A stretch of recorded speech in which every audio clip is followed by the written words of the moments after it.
Book supernatural, जिसका हिंदी में अनुवाद है अलौकिक। चैप्टर 8वां। चीन साथ साथ चलता रहा।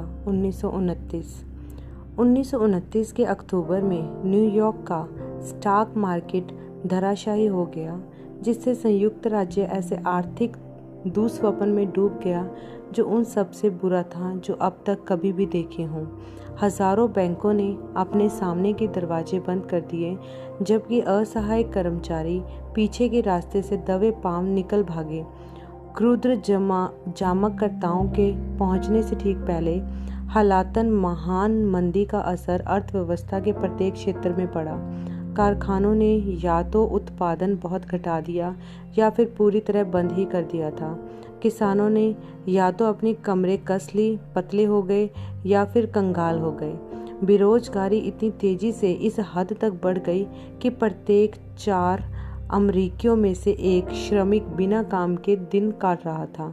हालांकि जेफरसनविल लोक सेवा निकाय में विलियम ब्रनम की नौकरी से उसे केवल 20 सेंट प्रति घंटा ही प्राप्त होते थे, वह अपने आप को नौकरी कर रहे होने के कारण ही भाग्यशाली मान रहा था।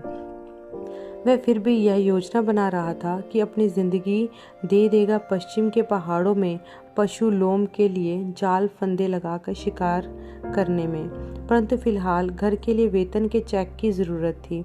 उसके पिता का स्वास्थ्य खराब होता जा रहा था, लगातार बहुत ज़्यादा शराब पीने के कारण। चार्ल्स ब्रनम, जो अब 38 वर्ष के थे, न सिर्फ बेरोजगार हो चुके थे, बल्कि एक स्थिर रोजगार पाने और उसमें बने रहने के लिए उनके आसार भी बहुत कम थे। नवंबर 2, 1929 को एला ब्रनम ने अपने 10वें और आखिरी बच्चे को जन्म दिया। अंततः 9 बेटे के पश्चात आखिरकार उनके पास एक लड़की आई थी। एला ने अपनी बेटी का नाम रखा पे डिलोरेस ब्रनम, लेकिन वह उसको उनके बीच वाले नाम से बुलाती थी। सो घर में रहने वाले 11 ब्रैनमों में से केवल बिली के पास पूरे समय की नौकरी थी। बिली को यह जिम्मेदारी महसूस हुई कि बाकी परिवार को सहारा देने का यत्न करे, कम से कम कुछ और वर्षों तक। इंडियाना लोक सेवा के लिए काम करना बिली के स्वभाव से मेल खाता था। उसका काम उसे साल भर बाहर ही रखता था और काम हफ्ता दर हफ्ता बदल जाता था, जिस कारण वह शायद ही कभी वह बोर हुआ हो। एक हफ्ता हो सकता है कि वह गैस की लाइन बिछाने के लिए गड्ढे खोद रहा हो, तो अगले हफ्ते हो सकता है कि वह मीटर रीडिंग उठा रहा हो, या फिर गैस लीकेज को सुधारने का काम कर रहा हो, या फिर बिजली के पोलों पर चढ़कर बिजली के तारों को सुधार रहा हो। एकमात्र हिस्सा उस काम का जिसे वह पसंद नहीं करता था, वह था उन ग्राहकों की बिजली काट देना जो अपने बिलों का भुगतान नहीं कर पाते थे। और चूंकि मंदी और बढ़ती जा रही थी, यह अब उसके लिए झेल सह सकने से अधिक होता जा रहा था। लोक सेवा कंपनी में अपने कार्यरत होने से बिली जितना खुश था, उतना ही यह भी था कि एक हफ्ते के $8 11 लोगों के परिवार में ज़्यादा दिन नहीं चल पाते थे। सो जब उसे डिप्टी गेम वार्डन के रूप में पार्ट टाइम काम करने का प्रस्ताव मिला इंडियाना स्टेट के लिए, तो उसने लपक कर उसे ले लिया। इसका अर्थ था कि वह अक्सर ही जंगलों में गश्त करने के लिए शहर के बाहर जा सकता था। अब इस काम को करने के लिए पैसे भी पाना, जो उसे वैसे भी बहुत पसंद था, एकदम सटीक मालूम पड़ा। असलियत में तो वह उस तरह का निकला ही नहीं।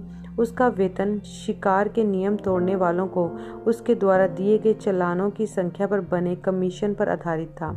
लेकिन बिली तो कभी किसी का चालान कर ही न पाया। उसे हमेशा यह लगता था कि किसी भी अवैध शिकारी के पास बैठकर उसे वन्य जीवन संरक्षण के फायदों और राज्य के कानूनों की आज्ञा मानने के महत्व के बारे में विस्तार से समझाने के द्वारा ज़्यादा उपलब्धि प्राप्त की जा सकती है। इसका असर यह हुआ कि बिली का समय दान में चला जाता, लेकिन उसके लिए जो संतुष्टि उसे शहर से बाहर निकलकर बाहरी जंगलों में घूमने फिरने से मिला करती थी, वह अपने आप में एक पर्याप्त इनाम स्वरूप थी। एक दिन बिली को गश्त करने के लिए हेनरी रिवल स्टेट पार्क जाना था, जो जेफरसनविल से 20 मील उत्तर में था। जैसे ही वह ग्रेहाउंड बस में चढ़ा, एक अजीब सी अनुभूति उस पर बहती हुई सी छा गई, जैसे एक दबाव, लगभग ऐसा जैसा कि कोई अदृश्य बल उसे धक्का दे रहा हो। बस में बहुत भीड़ थी, हर सीट पर यात्री बैठे हुए थे और कई लोग बीच की जगह में खड़े थे। बिली धक्का मुक्की से करता हुआ बस के बीच वाले हिस्से में पहुंचा। एक मोटी तगड़ी अधेड़ उम्र की महिला और एक नाविक के बीच। महिला ने ऊपर देखा और बोली, हेलो, जैसे ही बस ने स्टेशन से चलना शुरू किया। बिली ने उत्तर दिया, आप कैसी हैं, और खिड़की के बाहर देखने लगा, घर मकानों को निकलते जाते हुए। वह विचित्र बल, ताकत अब उस पर और ज़्यादा दबाव बनाता महसूस होने लगा। ऐसा लगता था कि वह इस मोटी तगड़ी महिला में से आ रहा था। अपनी कनखियों से ही बिली ने यह बता सकता था कि वह महिला ठीक उसी के चेहरे को घूर कर देख रही थी सीधे। उसके कारण वह थोड़ा बेचैनी महसूस करने लगा था। जल्दी ही महिला ने बातचीत शुरू कर दी, क्या तुम एक अधिकारी हो? बिली अपने शिकार संरक्षण वाली वर्दी पहना हुआ था, जिसमें एक पिस्तौल भी लगी हुई थी। मैं एक संरक्षण अधिकारी हूँ, उसने उत्तर दिया। तुम बड़े अकेलेपन में हो, है कि नहीं? बिली ने अपने आश्चर्य को छिपाया। नहीं मैम, उसने झूठ बोला। खैर, तुम अपने घर पर नहीं हो, वह बोली। मैं उतना ही अपने घर में हूँ जितना वह मेरे पास है। उसने अपना सिर हिलाया। नहीं, तुम पश्चिम के लिए पैदा हुए हो। इस बात ने बिली को ऐसा चौंका दिया जैसा कि उस पर बिली ने उसके सिर पर बर्फ का पानी डाल दिया हो। क्या बात कह रही हो तुम? उसने कहा, शायद मुझे अपने बारे में समझाना चाहिए था। देखो, मैं एक जोशी खगोल शास्त्री हूँ। बिली अंदर ही अंदर कराहने और सोचने लगा, अब यह उन्हीं अजीब लोगों में से एक और यहाँ मिल गई। वह उससे दूर चला गया, नाविक के पास। वह उसके पीछे पीछे आ गई, बस के हिलने के कारण थोड़ी लड़खड़ाती हुई सी। वह बोली, मैं कुछ मिनट तुमसे थोड़ी बात करना चाहती हूँ। बिली आगे ही देखता रहा, ऐसे व्यवहार करते रहा जैसे उसने उसे सुना ही न हो। वह डटी ही रही। क्या मैं तुमसे बस 1 मिनट बात कर सकती हूँ? बिली ने उसे अनदेखा कर दिया। उसने सोचा, यह तो सज्जनतापूर्ण नहीं है, लेकिन मैं इस औरत से बात नहीं करना चाहता हूँ। फिर भी उस महिला ने उसका पीछा न छोड़ा। बोलो, तुम संरक्षण अधिकारी जी, क्या मैं तुमसे 1 मिनट बात कर सकती हूँ? अंततः बिली पलटा और रूखेपन से बोला, क्या चाहिए तुम्हें? उसे ऐसी अशिष्टता से व्यवहार करने के लिए अपराध बोध होने लगा, पर वह वाकई में एक ज्योतिषी से बात नहीं करना चाहता था। उसे याद था उस बंजारन भाभी बताने वाली ने मेले में उससे क्या कहा था, और इस याद ने उसे बेचैन कर दिया। महिला ने उससे पूछा, क्या तुम एक मसीही हो? नहीं, वह गुस्से में बोला। तुमसे क्या मतलब है? उसने कंधे उचकाए। ओह, मैं तो बस जिज्ञासावश पूछ रही थी। क्या तुम्हें पता है कि तुम एक चिन्ह के तले पैदा हुए हो? बिली ने मुश्किल से अपना थूक निगला। देखो महिला, मैं उसके विषय में कुछ जानना नहीं चाहता हूँ, समझी? मैं जानता हूँ कि मैंने तुमसे सीधे सीधे मतलब की ही बातचीत की है, पर मेरा इरादा भी यही है। मैं उस सब के बारे में कुछ भी जानना नहीं चाहता हूँ। मैं थोड़ा सा पीछे हटी। ओह, अब इतने कठोर भी मत बनो। खैर, मैं आपकी भावनाओं को ठेस नहीं पहुंचाना चाहती हूँ, पर मैं किसी धार्मिक चीज़ों के बारे में नहीं जानता हूँ और जानना भी नहीं चाहता हूँ। बिली उसकी तरफ से पलट गया और उस नाविक की ओर आगे बस के सामने की ओर देखने लगा। तुम्हें इस तरह व्यवहार नहीं करना चाहिए। इसका धर्म से कोई लेना देना थोड़ी है। मैं तो शिकागो जा रही हूँ अपने बेटे से मिलने के लिए, जो कि एक बैप्टिस्ट प्रचारक है। मैं व्हाइट हाउस में काम करती हूँ। क्या तुम जानते हो कि सितारों की स्थितियाँ पृथ्वी पर होती घटनाओं पर प्रभाव डालती हैं? मुझे इसके बारे में कुछ पता नहीं है, बिली ने कहा। उसने कहा, तुम्हारे सामने एक नाविक खड़ा है, उससे पूछ कर देखो कि चांद ज्वार भाटे का नियंत्रण नहीं करता है क्या? इतनी अकल है मेरे पास कि यह समझ सकूं, बिली ने गुस्से से बोला। महिला जारी रही, अच्छा, और भी आसमानी पिंड है जिनका महत्व पृथ्वी पर भी है। यदि मैं सटीकता से यह बता दूं कि तुम कब पैदा हुए थे, तो क्या तुम मेरा विश्वास करोगे? बिली ने असहजता से त्योरियां चढ़ा ली। तुम ऐसा कर ही नहीं सकती हो। वह मुस्कुराई। ओह हाँ, मैं बता सकती हूँ। तुम अप्रैल 6, 1909 को पैदा हुए थे सुबह के 5 बजे। बिली का रूखेपन का दिखावा चरमरा कर आश्चर्य में बदल गया। यह ठीक बात है, अब यह बताओ कि यह नाविक कब पैदा हुआ था? वह बोली, मैं ऐसा नहीं कर सकती। तुम देखो, तुम एक चिन्ह के तले पैदा हुए हो। क्या कभी किसी प्रचारक ने इस विषय में तुमसे बात नहीं की है? मेरा प्रचारकों से कोई लेना देना नहीं है, कुछ भी नहीं। उस महिला की आंखें निगाहें एक पल के लिए ही हटी थी, जबकि उसका मन उस विचार पर गया। क्या यह अजीब बात नहीं है कि प्रचारकों को इसके बारे में पता नहीं है? बिली ने उत्तर दिया, मैं वहां जाकर बेवकूफ़ नहीं बनता जहां वे लोग होते हैं। उसने अपनी आंखों को फिर उस पर केंद्रित किया। देखो, मैं तुम्हें कुछ बताना चाहती हूँ। तुम एक चिन्ह के तले पैदा हुए हो, यदि तुम केवल उसे पहचान सको। वह बीच में ही बोला, शायद मैं दूसरा डैनियल बनूं हूँ। मुझे शिकार करना पसंद है और मैं केंटकी में पैदा हुआ था। नहीं, यह वह नहीं है जिसकी मैं बात कर रही हूँ। खैर, शायद मैं एक व्यवसायी बनूंगा। मेरे पास केवल ग्रामर स्कूल तक की ही शिक्षा है। उसका मन बहला प्रतीत न हुआ। यह वह नहीं है जिसके बारे में मैं बात कर रही हूँ। मैं नहीं जानती कि तुम क्या बनोगे, पर मैं तुम्हारे तेज को देखकर बता सकती हूँ कि तुम एक वरदान स्वरूप पैदा हुए हो। क्या तुम्हें उन बुद्धिमान मजूसियों की कहानी याद है कि कैसे उनकी अगुवाई करता हुआ एक तारा बच्चे यीशु तक ले गया था? मैंने तुम्हें बताया ना कि मैं धर्म के विषय में कुछ नहीं जानता, पर तुमने उन बुद्धिमान मजूसियों के बारे में तो सुना ही होगा जो बच्चे यीशु को देखने आए थे, या नहीं? हाँ। अच्छा, यह बुद्धिमान मजूसी क्या होते हैं? ओह, वे तो बस उस बुद्धिमान आदमी थे।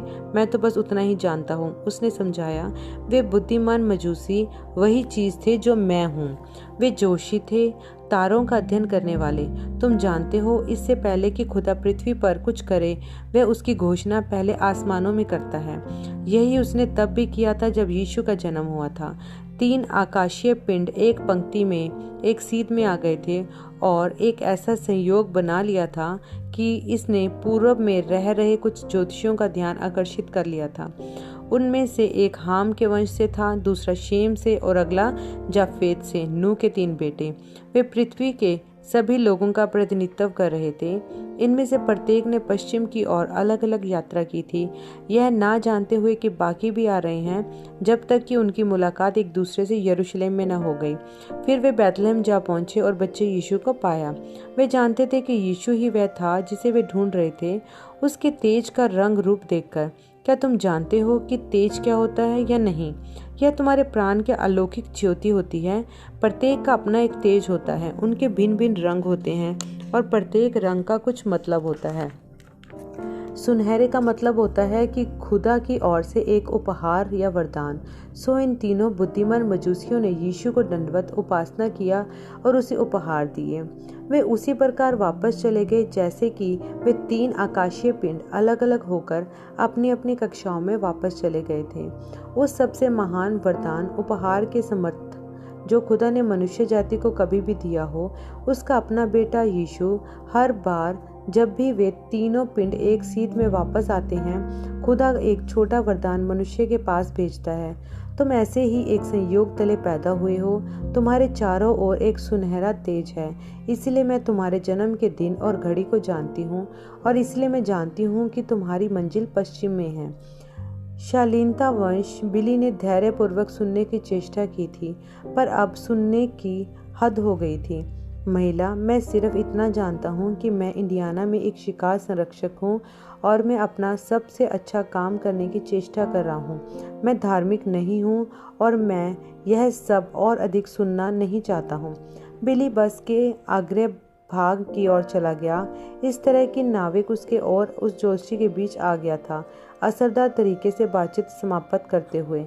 फिर भी घटना आसानी से भुलाई नहीं जा सकती थी और इसने उसके विचारों को एक बार से अधिक परेशान किया था। उसका जीवन उन अधिकतर लोगों से बहुत फर्क मालूम पड़ता था जिन्हें वह जानता हो। लेकिन एक वरदान, इसका क्या अर्थ हो सकता है भला? और उसके बारे में आखिर ऐसी कौन सी बात थी जिसने इन अजीब लोगों को आकर्षित किया था? उस जोशी ने बोला था कि उसने एक ज्योति को देखा था जो उसके साथ साथ चलती थी। इस ज्योतिषी ने उसे तेज बुलाया था। बिली पहेली के टुकड़ों को जोड़ नहीं पा रहा था। सवाल उसके मन में बार बार लुढ़कते हुए टकरा रहे थे, जैसे मक्खन फेंटने की मशीन में मलाई लिथड़ती रहती है। वे इतना अलग क्यों था? उसने वह तेज दबाव महसूस क्यों किया था जब वह उस ग्रेहाउंड में बस में चढ़ा था? और उसका हाल में इतना बुरा क्यों था जब धर्म के विषय आया था? वह डर गया था। शायद खुदा उसे खोज रहा था और वह खुद छिपने का प्रयास कर रहा था।